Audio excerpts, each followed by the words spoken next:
Hey everybody, welcome to another episode of Behind the Music Video with me, Charlie Young, and Hi, I'm Emmy Mendieta Cordova. Hi, guys.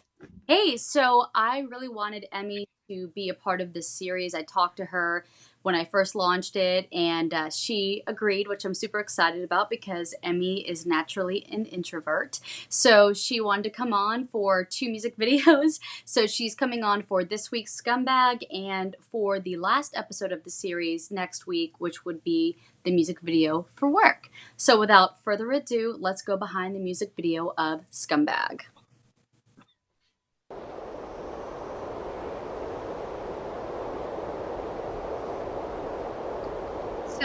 I just want to say something right off the bat, which is that.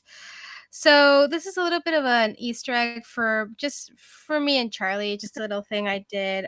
So the sound you hear, that wind, I actually lifted it from the first ever project we collaborated on, which was this short for one of my film classes at Vassar. And so just a little thing for, 16 years of calibration. And believe it or not, that also featured Charlie in a cemetery. So basically, we just like to film in cemeteries. No, but we are both fans of the paranormal. We're always talking about it and always comparing notes about cool new paranormal shows that one of us might be interested in that the other one has found. So we all have our thing. Anyway, let's keep rolling on.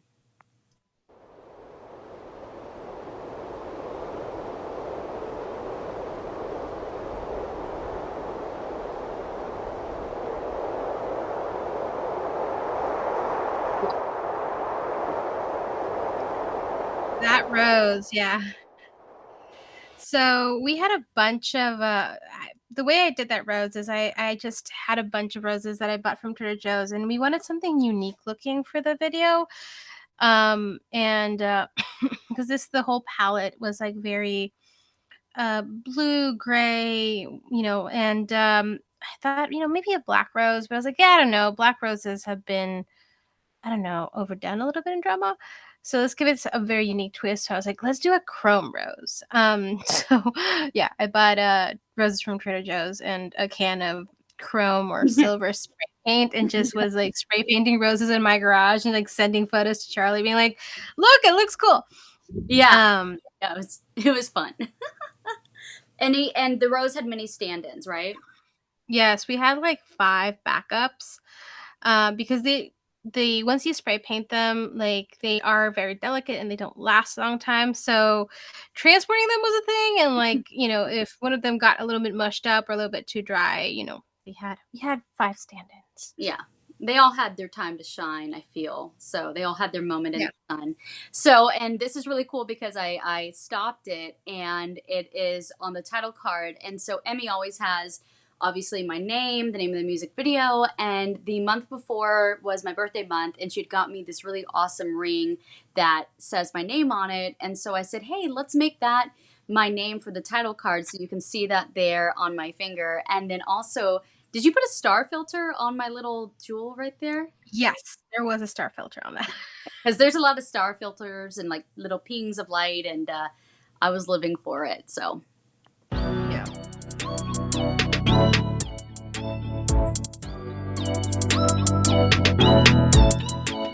I'm tired of it, baby. Tired of you looking at me like I'm just a chick. I'm tired of you looking at me like you don't give a shit. Cause I know that you do, and I don't. So, Emmy, do you want to talk about that shot of the like my betraying husband and the woman? And the, Yeah, I really love this shot. It's just really up my alley in terms of like how I like to like things and like compose things, and I just really like the silhouettes. And it's actually really deceptively simply lit. This really is being lit by the sunlight that's coming from the back window. Um, which both my gaffer Aaron, who's a fixture in our music videos, and my key grip Josue, Our they diversity hire. Aaron's our device to hire, yes.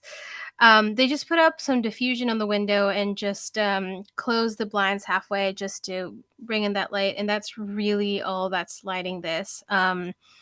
And I just really love this shot. It's on my reel actually, so very proud of it, and I don't say that lightly. I'm very Yeah. critical of my own work. Yes, it's a really cool. I really like that shot in this video, and then it's also you'll see a lot of different actors. So with the exception of the actor playing my cheating husband, when we went to rent the space for the narrative part of this music video, which is at Baker Street West, which is in Jackson, California, which is just northeast of Sacramento, about an hour. It's a really cool place if you get a chance to visit it. They are also a theater company. They put on a lot of Sherlock Holmes related, just features, plays, readings, etc. Anyway, long story short, when we rented the space from them, they're like, "Oh, we also have a theater company if you need actors." And we're like, "Yeah, please." So that was really awesome. And they all had great attitudes and were all super professional. And it was just a really awesome experience. So shout out to Baker West. Yeah, and it was just as we were coming out of the pandemic, so they hadn't had a lot of opportunities to act. So they were like actually True. really excited. I remember that Oh, being like, yeah. so And my thing is like as an actor as well, and I think as just somebody who's creative and just, somebody who really does her art to try to give back to others, if I have an opportunity to help other people, I will. So I try to, I think it's important to give back. Then I look through the things that you sent me, and I use my mind, and I realize you're a scumbag, baby, and I don't have time for you to be shit. Okay, so this is a funny kind of scene. It's not funny because he's obviously buying poison to kill me, his wife, But I just think it's funny because the statue is like right, and you can't see it right now, but you're about to see it. Is basically the apothecarist.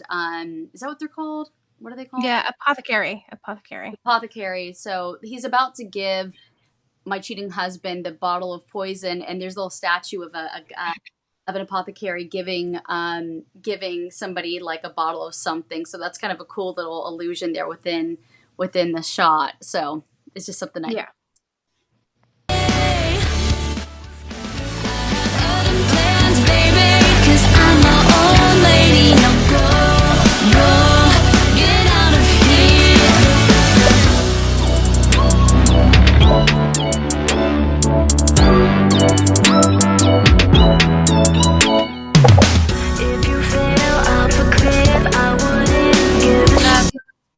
Here. Yes. So I want to shout out my really good friend Ella, who is a production designer, and she actually shows up in Your Fire. She's one of the women we showcase. She's a good friend of mine. We went to AFI together. She again graduated from the production design department degree, and she illustrated these. And so we printed them, and like I distressed them and stuff to make them look more period appropriate and not like we printed it on my printer. But she is that's all of her designs. The actual designs though on them are the geometry you see on the tetrahedron from I Want It Now, and it kind of plays into that mythology. The way we designed this music video is that this serves as kind of the villain from I Want You. I Want It Now. Sorry. Wow. Okay. Sorry about that. I Want It Now. The villain's origin story. And so the whole thing that we kind of envision here is that she and her husband are looking for the tetrahedron, and that's why you see this, and it's a little bit of an allusion to that. And yeah, this is kind of the last in what I would call like a little trilogy that plays with that mythology would be I Want It Now and Minefield, because you see that Easter egg in there, and then Scumbag. So Yeah, exactly. And this would be kind of the first in the series because she was going with her husband to go find it. And then obviously in I Want It Now, she decides that, well, she's going to go find it herself and through these other parts of herself. So, yeah. Vassar, we may leave Vassar, but Vassar never leaves us, right, Emmy? That feminist. That is Yep, that is correct. Oh, hey! Oh god, I really wish you would not get to this. Well, hey, at least I didn't stop on the frame, right? Yeah, it's true. But Let's see. okay. First of all, I want to big shout out to Kudo Cherry at Beyond Photographic, who printed these out for me, and he did a really really lovely job. So, um, if you need anything printed in the LA area or anywhere else, like he's your guy. He's awesome. And but yeah, this picture that is in fact me in full Victorian makeup and hair. What happened here was we had to make this prop, get this prop made like really kind of early on in the process, and we couldn't really wait to cast an actress. So which is actually one of the reasons we kind of kept that other actress a little bit silhouette-y. But so yeah, I basically bought a shirt and watched a lot of YouTube tutorials on how to do Victorian hairstyle and some makeup, and then took a lot of self portraits, and it was a thing. So yeah, that is in fact me, a little cameo of me. I like it. Well, and I think also, even though like obviously that's you, and it's different than the woman we see in the beginning. I think it just attests to the fact that he's such a slime bucket that there's just it's woman after woman after it. Just it's this insatiable like sleaze fest. Oh my god, I just remembered something about this that like so we've been talking about the whole Shakira thing a little bit with Charlie, and I think I we actually love Shakira, named by the way. her Clara. Now that I remember. We did name her Clara. Oh my god, we're psychics. Yeah, a little bit. Okay. So yeah, little tidbit. Like yeah, and that just comes to a test. Like we create our own world behind a lot of these things. I mean, so yeah, we There's put a a lot lot of of thought. thought. There's always a lot of thought. So, Yeah. watch closely, because even every time I watch these videos, even though, I'm the producer on these, like I find something new, which is cool. Mm-hmm.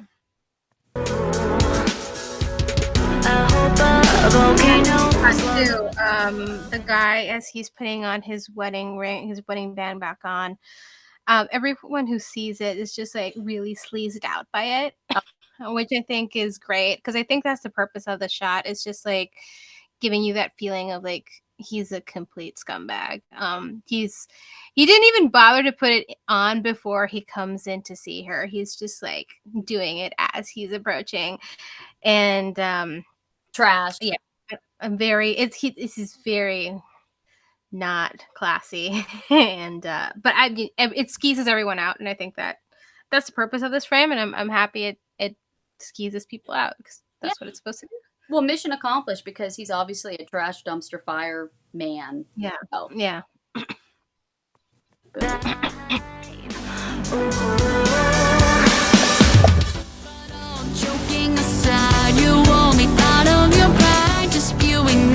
So, anything you want to say about this little fight scene that we had going on here? Because obviously, fight scenes and things like that, or music videos or whatever, are always, it's always interesting to go behind, how that, is choreographed and worked out.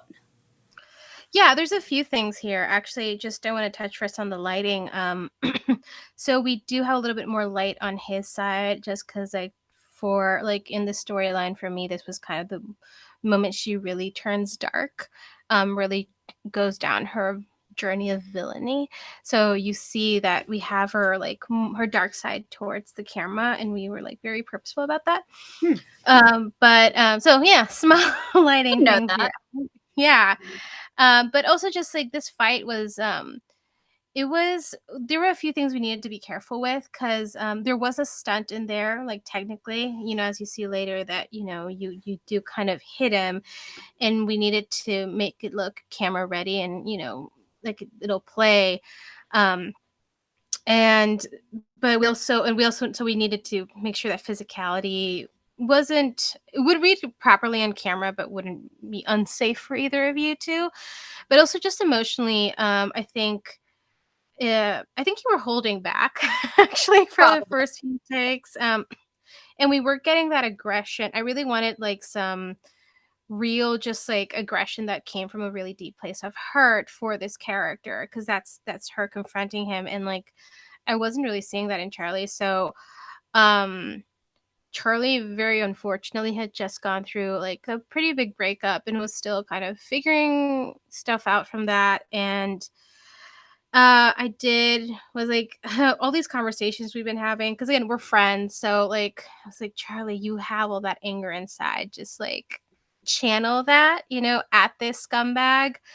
um and once I was able to say that, she like went for it, and we got this really really great take. You really see that hurt, that anger come on screen, and I think it's really evident. But yeah, I don't know, it's a hard thing to ask for an actor, because again, you don't want to cross a line. Like an actor, as a director, an actor really puts their emotional well-being in your hands, and so you want to be careful of not pushing them too hard or knowing what their boundaries are. So it's really precarious. And then like again, like I know where my boundary is with Charlie, because we have a really good working relationship and personal relationship. So, but I don't know.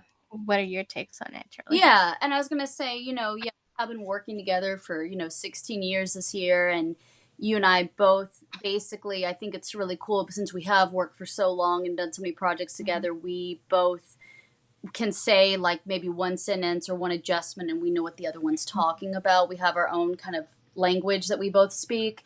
And then I think also technique comes into it as far as like acting technique. I'm a trained actor, and so I think it gets really precarious when people say, you have to watch what you say based on the person's level of training. Emmy knows she can tell me that because I know how to access that without being psychologically damaging. So I think it's really important.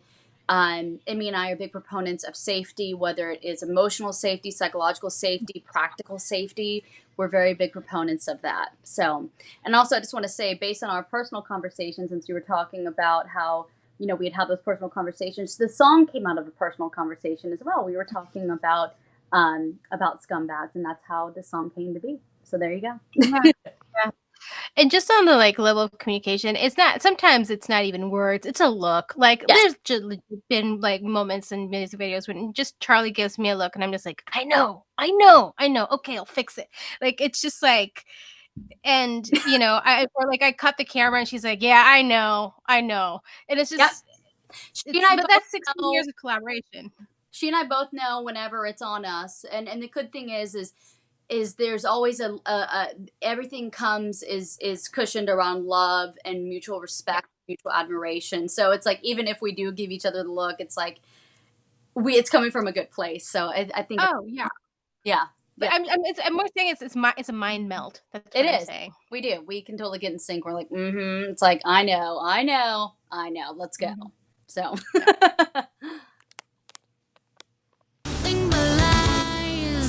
Cause you're a scumbag, baby, and I don't have time. Shoe! Yes! Let's talk about this shoe. Yes. Oh, I love these shoes.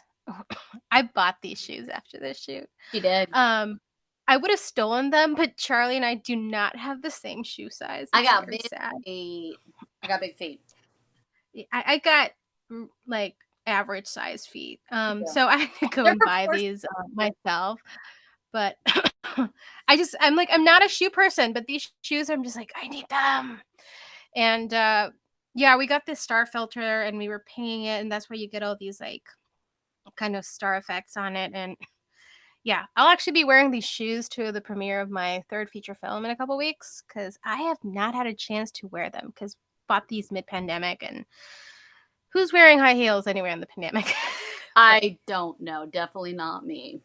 Mm-mm. But it was fun. These shoes, yeah, we had a whole thing with the shoes here, and we'll talk about that later. I love them. Yes.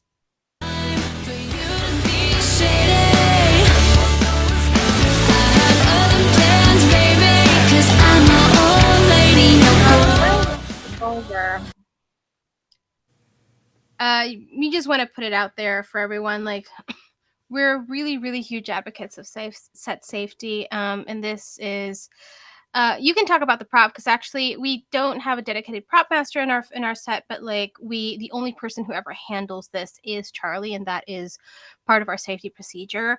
Like I don't touch this, and nobody else except Charley really touches this. And it does not fire, but you can talk a little bit about more of the Yeah. specifics of it. Yeah, so basically, it is an 1885 Cavalry replica, and it, as you saw, the wheel in the gun spins, the cylinder. Obviously, it cocks. It can fire, but it is a non-loadable gun, meaning bullets cannot be loaded into the gun. But that being said, we still made sure that that it was treated as if it could have been loaded, as if it could have, because that's how you're supposed to handle live firearms that's how you're supposed to handle firearms, whether they're prop or not. Even when I was in acting school getting my MFA, I had a prop 9mm, and my acting coach was extremely serious about handling that. And I think, especially since we had lost Helena, who was close personal friend of Amelia, and who I was very fortunate to meet through Amelia and work with for Your Fire. We lost her, to unfortunately a set safety issue. And also with that in mind, it makes us even more staunch in our beliefs and our advocacy for on-set safety, and even for, getting rid of actual firearms on set. Yeah, I mean, this is, as I said, like this is a prop. It could, like, we did not have any blanks or any bullets anywhere on set. We still treated it as if it were something that could fire. Like we did, like we opened up the barrel, and like Charley showed us, like, it's empty and all that stuff, before every single take. And again, we didn't even have that on, like anything that could fire, like load into it. And all the like actual shots you'll see, because you do see a shot later on in this music video, it was done CGI. And I can tell you right now, like I did that by myself in After Effects. It's not that hard. So I don't know. I'm kind of an advocate of like, we don't really need the real thing on sets. Props and special effects are very believable, because Especially this day and age. I mean, especially this day and age. It's not like we're at the beginning, the advent. They're so advanced. So, but yeah. Oh, go ahead. But yeah. So, but we're, again, like Helena was a really good personal friend, and set safety first. And I just got to give a shout out, as we said, to the AFI scholarship. If you want to donate to that, please do that. It'll help. Helena and I actually met at the AFI program. We were the same year in cinematography, and we set up a scholarship in her name to fund the education of female identifying DPs. So if you can contribute anything, even if it's just $5, please do so. We need more money in that scholarship fund. And I'll Thank you. put the link in the description box below, because again, Amelia and I both are female filmmakers, and we want to inspire more women to become involved in the film industry. So Yes, check that out. Safely. Yes. Yeah, exactly. Safety first, peeps. I didn't wanna write this song, but I had to. Yes, I had to. Nobody's ever gone and done me so wrong, so I had to. Oh, and screw you, 'cause you're a scumbag, baby, and I don't have time for you to be shady. So do you want to talk about those wonderful doors and where those are from in the shot? Oh, yeah. So big shout out to the Crocker Museum in Sacramento, because we shot in 2 different parts of that exterior. They have, I think it's an annexed version, part of it, that, it used to be this old Victorian house, and they annexed it into the museum. And so they were really gracious in letting us shoot there. Again, it's one of those things that, again, like when we were looking at locations in Northern California, there's a lot of Victorian houses up there, and we had like a list of like 4 or 5 places, and the Crocker was on there. And it was one of those things where like, oh, it would be so great to be able to shoot the Crocker, but I don't know if they'll say yes. I don't like it's a museum, and I'm just used to in LA where like it's so hard to like shoot in a lot of places. But Charley was like, well, let's just ask. The worst they can say is no. And yeah, she asked, and they said yes. So the worst someone can say is no. I mean, again, with filmmakers, I would say just go out and ask and try to get stuff, because you never, especially in when you're in places that are not huge film hubs, like people in the community can be super welcoming and open their doors up to a lot of things. And again, the museum was amazing. They were so lovely to us. And yeah, those doors are beautiful. And there's a shot of the exterior of what used to be one of the houses there. Like, also, that's also part of the museum. They're just like, it really sells it that it's part of the Victorian period. And like, yeah. Yeah, it was, and what's really great is the whole Sacramento Film Commission was amazing to work with, and even the city cemetery where we filmed, as well, was great. Everybody was really awesome, and Amelia does have a point.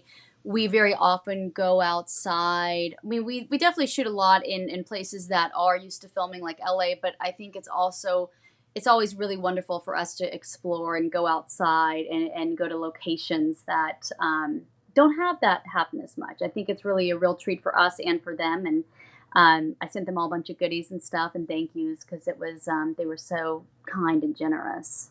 Yeah, they were. Yeah. Awesome.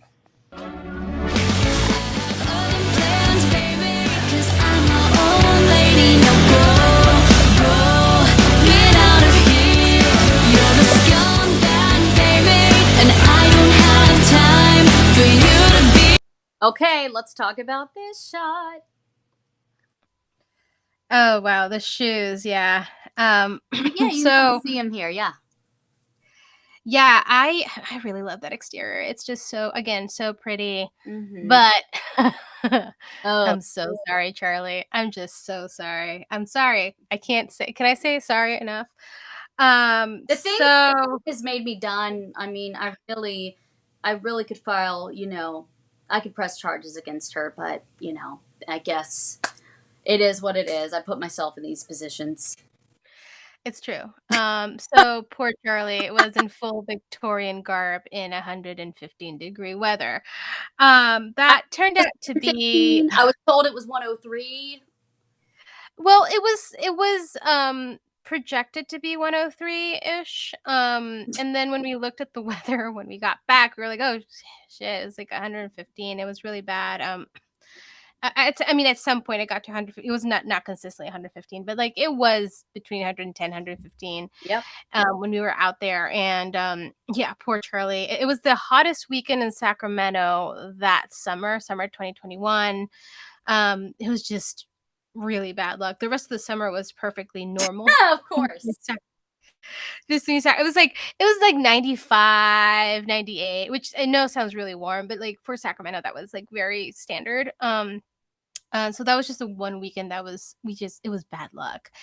And poor Charley was like grabbing the ice packs from the drinks cooler and just like stuffing them under her petticoat. It was just, I felt really bad because like the rest of the crew were out there in like shorts. Yeah. I was talking about how hot they were, and I'm looking at them like, really? Yeah. And then yeah. I just said, screw it. I took the overskirt over. Mm-hmm. I had just my hoop skirt on. I had on my black bra, and I was walking around downtown Sacramento just like, whatever. I said, I'm not putting that crap back on until it's time to shoot. I don't care. Yeah. Honey, not that many people, stopped and thought I was weird. So, it is California. No.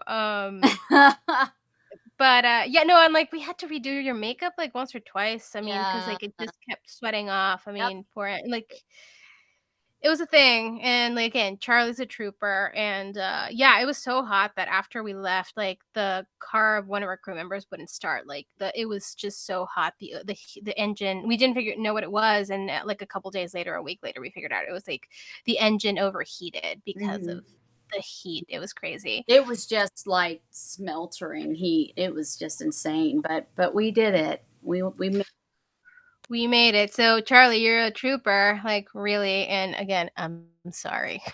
That's okay. I mean, it's all for the art, right? All for the art.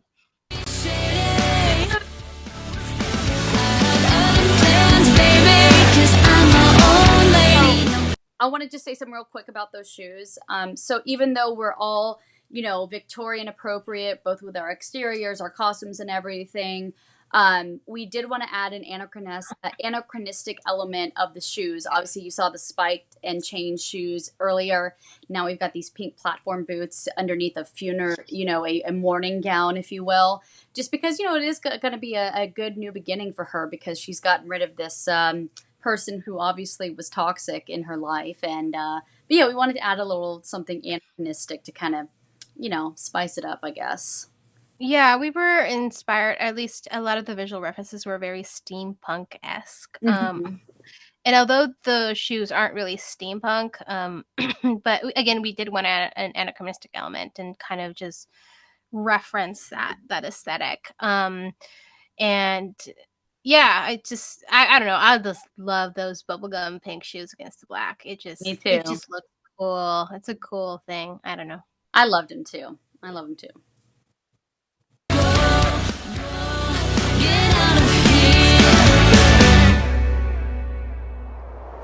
I mean, I really think that hat and that whole funeral look is probably my favorite one from this video. Yeah. So I really love it. Yeah, and I love this shot. It's very there's just like very beautiful portraiture, I feel. And yeah, and for any cinematography nerds out there, I shot this on an Alexa Mini LF with Ingenue Optimo Primes, which I really love. I don't know if well, it's the first time on this, so like I switch up cameras and like lenses a lot on Charley because we try to experiment with different looks and do different things and try different things every time with different combinations. And like, yeah, this is the first time I'd worked with the lenses, and I really like them. We use them again in Runaway as well, so Cool. but with a different camera. Oh, okay. I was like, wait, I thought we used something different, but okay, same lens is different. Yeah, for Runaway we used a Sony Venice. Okay, cool. It's always cool because she's always changing up the equipment, which I like because it gives us a different things to play with. So, but thank you, Emmy, for joining and giving a more informed cinematographer's POV. And thank you all for joining us on this second to last episode of Behind the Music Video. And we hope you join us because Emmy will be with us next week as well for the last episode. We'll be going behind the music video of Work. So take care of yourselves and we'll see you later. Take care. Bye. Bye.